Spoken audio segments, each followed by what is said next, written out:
और उन्होंने कहा है कि उनकी लड़ाई शक्ति के खिलाफ है। इंडी अलायंस ने अपना घोषणा पत्र शक्ति को खत्म करने के लिए किया है। मैं इस चुनौती को स्वीकार करता हूं और मैं इन शक्ति स्वरूपा माताओं बहनों की रक्षा के लिए जान की बाजी लगा दूंगा, जीवन खपा दूंगा। क्या भारत की धरती पर कोई शक्ति के विनाश की बात कर सकता है क्या? क्या शक्ति का विनाश हमें मंजूर है? अरे हमने तो चंद्रयान की सफलता को भी, जहां चंद्रयान ने लैंड किया, हमने उस सफलता को भी शिव शक्ति नाम देकर के शिव शक्ति को समर्पित किया है। साथियों, तेलंगाना की ये धरती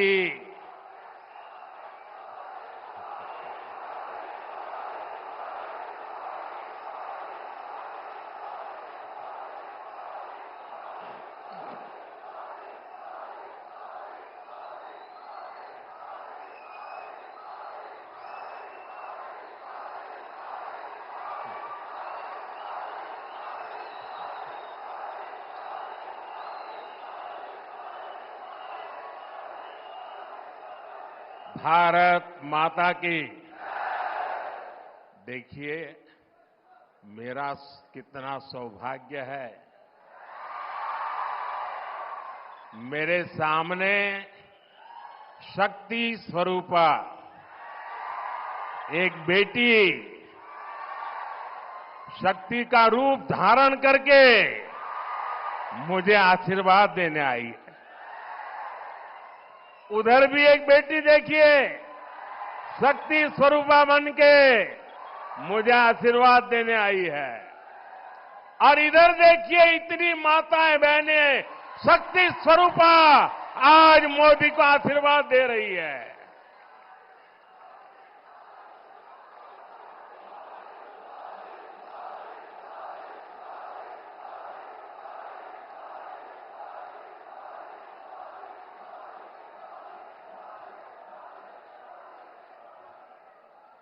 अभी कल मुंबई में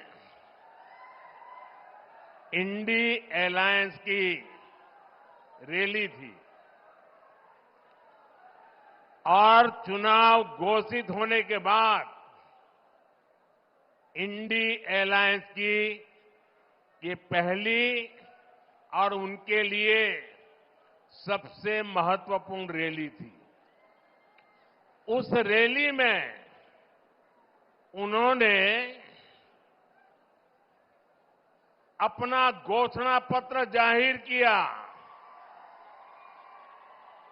और उनके पहले घोषणा पत्र का ऐलान क्या है? मुंबई के शिवाजी मैदान में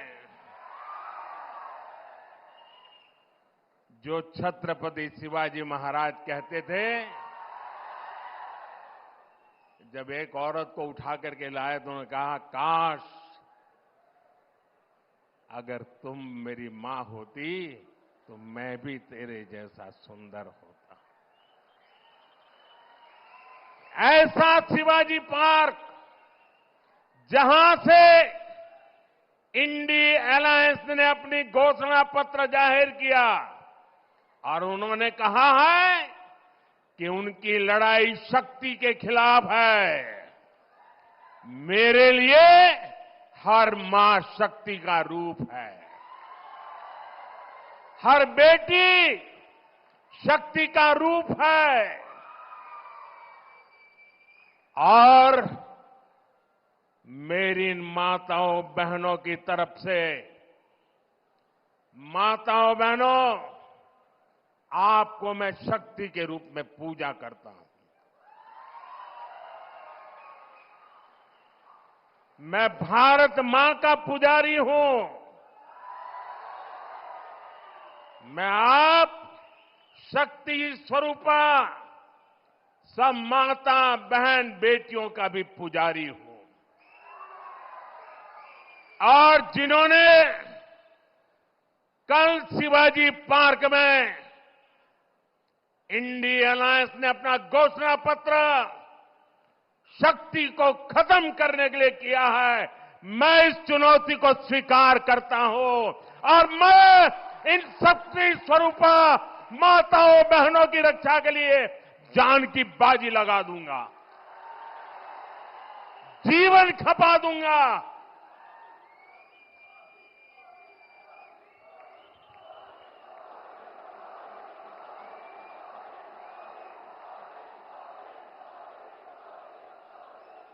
क्या भारत की धरती पर कोई शक्ति के विनाश की बात कर सकता है क्या? क्या शक्ति का विनाश हमें मंजूर है? हम सब शक्ति की आराधना करते हैं कि नहीं करते हैं? पूरा हिंदुस्तान शक्ति की आराधना करता है कि नहीं करता है? अरे हमने तो चंद्रयान की सफलता को भी किसको समर्पित किया? चंद्रयान की सफलता को भी, जहां चंद्रयान ने लैंड किया, हमने उस सफलता को भी शिव शक्ति नाम देकर के शिव शक्ति को समर्पित किया है। और ये लोग शक्ति के विनाश का बिगुल फूंक रहे हैं। माताएं बहनें, शक्ति स्वरूपा आप है। क्या ऐसे लोगों को शक्ति का विनाश करने के मौका देंगे क्या? मौका देंगे क्या? शक्ति का विनाश करने वालों का विनाश होना चाहिए कि नहीं होना चाहिए? शक्ति स्वरूपा माताओं की रक्षा होनी चाहिए कि नहीं होनी चाहिए? शक्ति के संस्कार की रक्षा होनी चाहिए कि नहीं होनी चाहिए? और इसलिए भाइयों बहनों, इंडिया अलायंस ने कल अपनी घोषणा जाहिर कर दी है। घोषणा पत्र उनका जाहिर हो गया है और इसलिए लड़ाई एक तरफ शक्ति के विनाश के लोग करने वाले लोग हैं, दूसरी तरफ शक्ति की पूजा करने वाले लोग हैं। मुकाबला 4 जून को हो जाएगा। कौन शक्ति का विनाश कर सकता है और कौन शक्ति के आशीर्वाद प्राप्त कर सकता है, इसका मुकाबला 4 जून को हो जाएगा।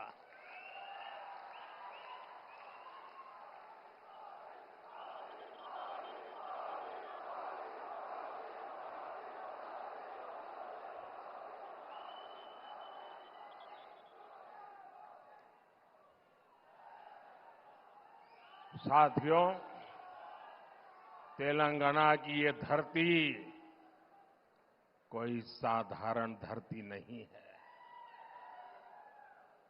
ये वो धरती है जिसने अंग्रेजों से संघर्ष किया, जो रजाकारों के अत्याचारों से लड़ाई लड़े।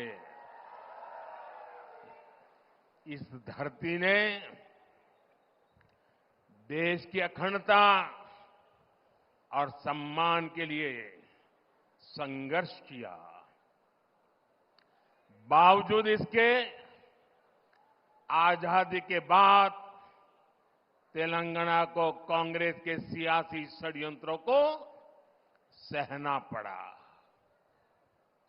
एक और वो कांग्रेस पार्टी है जिसने तेलंगाना के सपनों को कुचला है। दूसरी ओर वो बीआरएस है जिसने यहां के लोगों की भावनाओं का इस्तेमाल किया, सत्ता पाई और बाद में जनता से विश्वासघात कर दिया। तेलंगाना का निर्माण के पहले 10 वर्षों तक बीआरएस ने, पहले 10 साल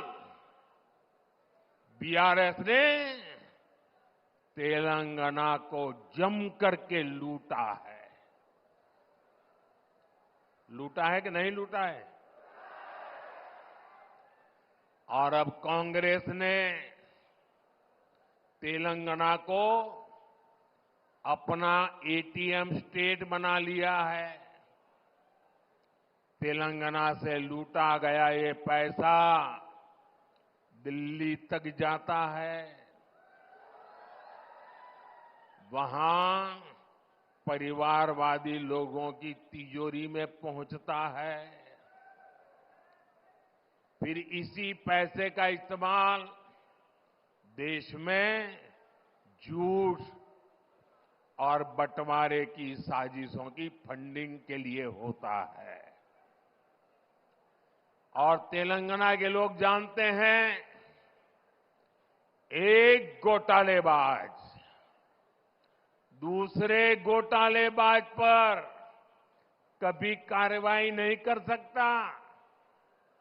इसलिए जो कांग्रेस पार्टी चुनाव के समय बीआरएस पर घोटालों का आरोप लगाती थी, आज वही कांग्रेस बीआरएस की फाइलों पर हाथ धरकर बैठ गई है। साथियों, बीआरएस और कांग्रेस की मिलीभगत कितनी जबरदस्त है, ये भी आज तेलंगाना के लोग देख रहे हैं। आज बीआरएस के घोटालों पर कांग्रेस की बोलती बंद हो गई है। कालेश्वरम स्कैम के अरबों रुपए कहां चले गए, कांग्रेस में कोई इसका जवाब नहीं मांग रहा है। और कांग्रेस जो सैकड़ों वादे करके सरकार में आई थी, वो क्यों पूरे नहीं हो रहे? बीआरएस में कोई ये सवाल नहीं पूछता। दोनों एक दूसरे को बचा रहे हैं, दोनों एक दूसरे की जम करके मदद कर रहे हैं और सब कुछ पर्दे के पीछे कर रहे हैं। और जब दोनों पार्टियों के स्कैम की जांच होती है, तो दोनों मिलकर के क्या करते हैं? एक ही काम, मोदी को गाली, मोदी को गाली, मोदी को गाली, यही करते हैं ना। दिन रात मोदी मोदी सिवाय कुछ करते हैं क्या ये लोग? इनके मुंह से कभी भारत मां की जय सुना क्या? मोदी को 100 बार बोलते हैं, मां भारत को एक बार भी याद नहीं करते। लेकिन तेलंगाना के मेरे साथियों, बीआरएस और कांग्रेस वो एक दूसरे के लिए चाहे कितनी भी कवर फायर कर लें, इनकी एक एक लूट का हिसाब होता रहेगा।